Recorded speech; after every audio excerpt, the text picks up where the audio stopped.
मित्रों नमस्कार। मुग्धा एस्ट्रो में मैं आपका स्वागत करती हूँ। आज का विषय है इम्पोटेंसी यानी नपुंसकता। ये किन कारणों से होती है, इसका ज्योतिषीय ग्रह कनेक्शन क्या है, आज मैं इसके बारे में बात करूँगी। सप्तम भाव शारीरिक संबंधों का भाव है।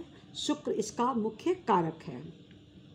जो हमारा सप्तम भाव है इसमें 2 और या 7 राशि हो और वहीं पर शुक्र हो और शनि उसको देखे तो ऐसा घटित होता है।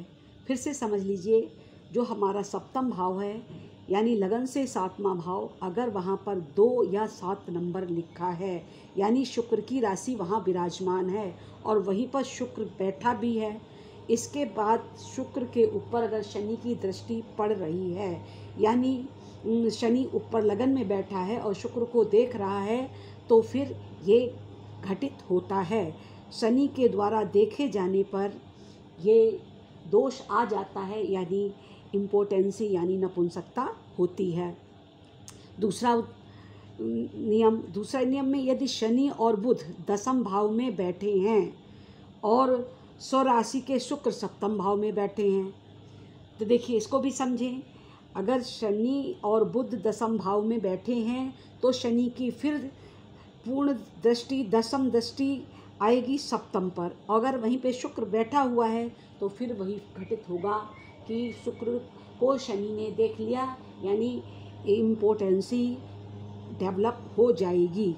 शनि बुध वृद्ध है और जो बुध है वो बाल ग्रह है।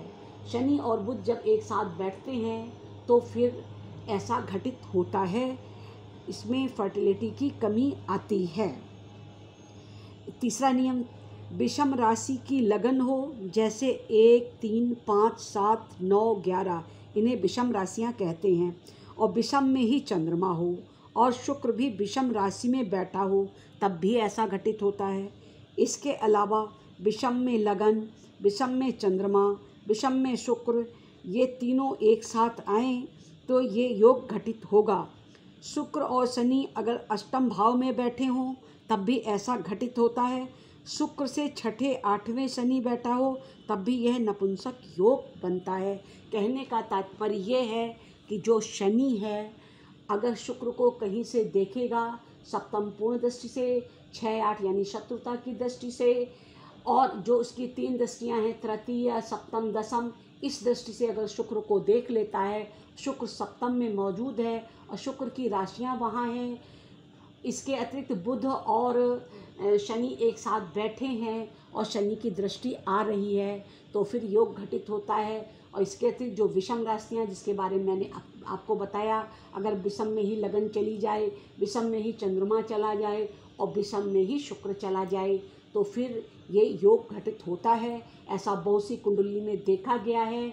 लोग अपनी कुंडली लेकर के आते हैं, अपनी समस्या बताते हैं कि मेरे को संतान नहीं है या मेरे अंदर फर्टिलिटी की कमी है, इम्पोटेंसी है, या कई कारण हैं जिसके कारण उनको संतान सुख नहीं है, खुद शादी का सुख नहीं है, आपस में क्लेश है, रिश्तों में टकराव है, या फिर साथ रहते हैं पर खुश नहीं हैं। तो इसको समझने के लिए हमें ग्रहों को समझना ही पड़ेगा। जब ग्रह इस स्थिति में कुंडली में बैठ जाते हैं तो लगभग ये चीज़ें घटित होती हैं।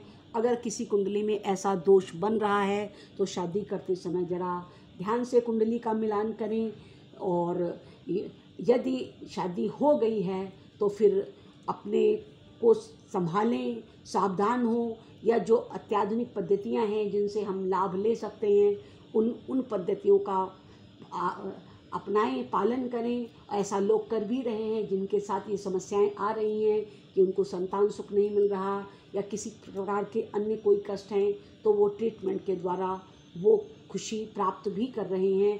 पर इसका ज्योतिषीय मुख्य कारण शनि के द्वारा शुक्र को देखा जाना और बुध और शनि की युति होना और कुंडली का 7वां भाव मुख्य रूप से प्रभावित होना है। आज के लिए बस इतना ही।